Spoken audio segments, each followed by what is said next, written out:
आज अपन बात करने वाले हैं राजस्थान के अंदर वेटरनरी की काउंसलिंग का प्रोसेस किस प्रकार से होता है, वो आपको मैं बताने वाला हूँ। ठीक है, राजस्थान में जो वेटरनरी की काउंसलिंग है वो राजूवास करवाती है। ठीक है, जो राजस्थान की गवर्नमेंट यूनिवर्सिटी है वो अपने फॉर्म लॉन्च करती है। जब काउंसलिंग स्टार्ट होती है उससे कुछ दिन पहले आप वो फॉर्म फिल करके उसके अंदर ID एंड पासवर्ड बना के आप अपनी चॉइस फिलिंग कर सकते हो। ठीक है, चॉइस फिलिंग करने का क्या प्रोसेस रहता है वो आपको बताता हूँ मैं। ठीक है, चॉइस फिलिंग में देखो, इधर ये ऐसे प्रकार का कुछ पोर्टल होगा पे यहाँ पे कॉलेजों के नाम लिखे हुए होंगे, जो कॉलेज होगी, और यहाँ पे आपकी चॉइस फिलिंग भरी हुई होगी। यहाँ पे आपकी चॉइस फिलिंग भरनी होती है, आप कौन सी कॉलेज लेना चाहते हो या कौन सी नहीं लेना चाहते हो। मान लो ये कॉलेज आपको फर्स्ट नंबर पे चाहिए, ठीक है, तो यहाँ पे आपको 1 नंबर लिखना होता है। ये चाहते हैं कि 2 नंबर पे आपको ये वाली मिले, तो यहाँ पे 2 नंबर लिखना होता है। ये इंपॉर्टेंट होता है सबसे। ठीक है, चॉइस फिलिंग जो होती है वो सबसे इंपॉर्टेंट होती है काउंसलिंग में।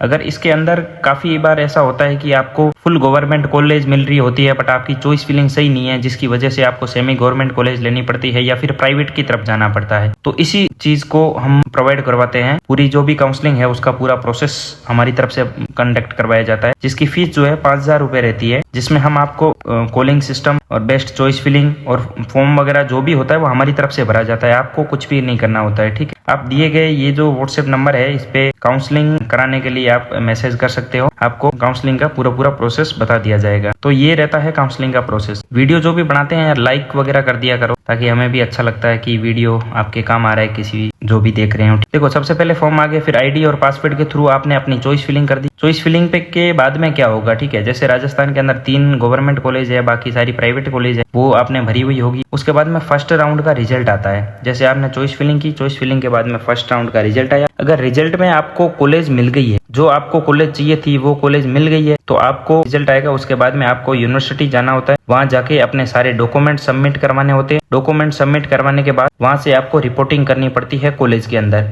जो भी कॉलेज आपको मिली है वहां पे आपको रिपोर्टिंग करनी पड़ती है 1 से 2 दिन के अंदर अंदर। अगर आपको कॉलेज नहीं मिली है, मान लो आपको बीकानेर की कॉलेज चाहिए थी, आपको बीकानेर की नहीं मिली है या किसी और जगह की मिल गई है, तब भी आपको बीकानेर जाना होता है। यूनिवर्सिटी के अंदर जाके डॉक्यूमेंट अपने वेरिफिकेशन करवाने होते हैं और वहाँ पे बीकानेर के अंदर रिपोर्टिंग करना जरूरी है। अगर आप रिपोर्टिंग नहीं करते हैं तो आप काउंसलिंग से बाहर कर दिए जाओगे, सिर्फ लास्ट राउंड के अंदर ही जा पाओगे। अगर आप फर्स्ट राउंड में रिजल्ट में आपको कोई भी कॉलेज अलॉट हुई है और आप बीकानेर नहीं जाते हैं तो आपको आगे वाले फर्दर जो भी राउंड होंगे उसके अंदर बैठने नहीं दिया जाएगा। तो आप वहाँ जाके आपको ये अगर कॉलेज नहीं लेनी है तो आप अपग्रेडेशन का ऑप्शन डाल सकते हैं वहाँ पे कि हमको अपग्रेडेशन करवाना है, इस कॉलेज में एडमिशन नहीं लेना है। फिर आप जो भी नेक्स्ट जो भी राउंड हो गए उसके अंदर आपको दूसरी कॉलेज अपग्रेड हो जाएगी। अपग्रेड वही करवा सकते हैं जैसे आपने भरी थी ये 1 नंबर, ये 2 नंबर, ये 3 नंबर। मान लो आपको 3 वाली भरी हुई है तो आप 2 पे जा सकते हो। ऐसा नहीं है कि आपको इसको फर्स्ट पे रखा था यही मिल गई है तो आप दोबारा आगे नहीं जा पाओगे। जो आपने फर्स्ट चॉइस होगी वो ही मिलेगी। उसके बाद में कोई भी न्यू चॉइस फिलिंग नहीं होगी। एक बार जो चॉइस फिलिंग कर दी है वो ही रहेगी।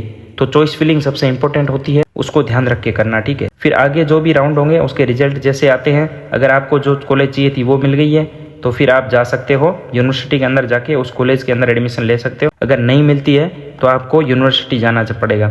यूनिवर्सिटी आपको एक बार ही जाना है। ठीक है, जैसे फर्स्ट राउंड में आपको कॉलेज मिल गई थी और आप यूनिवर्सिटी चले गए तो यहाँ फिर जाने की दोबारा जरूरत नहीं है, एक बार ही जाना होता है। यहाँ पे मान लो फर्स्ट राउंड में आपको कोई भी कॉलेज अलॉट नहीं हुई थी, फिर सेकंड राउंड में अलॉट हुई है या फिर थर्ड राउंड में अलॉट हुई है, फिर आपको यूनिवर्सिटी में डॉक्यूमेंट वेरिफिकेशन करवाने के लिए जाना पड़ता है। ठीक है, जो लास्ट राउंड होता है, जैसे बीकानेर में लास्ट राउंड होता है वो जनरली ऑफलाइन ही होता है। ठीक है, वहाँ पे आपको बीकानेर के ऑडिटोरियम है राजूवास का, उसके अंदर बुलाया जाएगा। उसके अंदर जो भी बची हुई सीटें होगी, मान लो 3 राउंड पूरे हो गए और इसके बाद में जो भी काउंसलिंग के अंदर सीटें बची हुई है वो आपको वहाँ पे बाहर रिपोर्टिंग के टाइम पे दिखा दी जाएगी कि इस कैटेगरी की इतनी सीटें बची हुई है। जो इन सीटों में एडमिशन लेना चाहता है वो वहाँ रहते हैं, उनको फिर अपनी रैंक और कैटेगरी के हिसाब से वो सीटें दे दी जाती है। यहाँ पे कैटेगरी हुई होगी, यहाँ पे कितनी सीटें बची हुई है, जैसे जनरल की 7 बची हुई है तो जितने भी टॉप के 7 स्टूडेंट होंगे उनको वो दे दी जाएगी। SC ST की जितनी भी सीटें बची हुई होगी वो धीरे धीरे करती रहेगी। काउंसलिंग के अंदर सबसे मेन इंपॉर्टेंट पार्ट जो होता है वो चॉइस फिलिंग ही होती है। उसको बढ़िया ढंग से करना। अगर आप नहीं कर पाते हो तो नंबर पे कांटेक्ट कर लेना, हम आपको चॉइस फिलिंग प्रोवाइड करवा देंगे। ठीक है।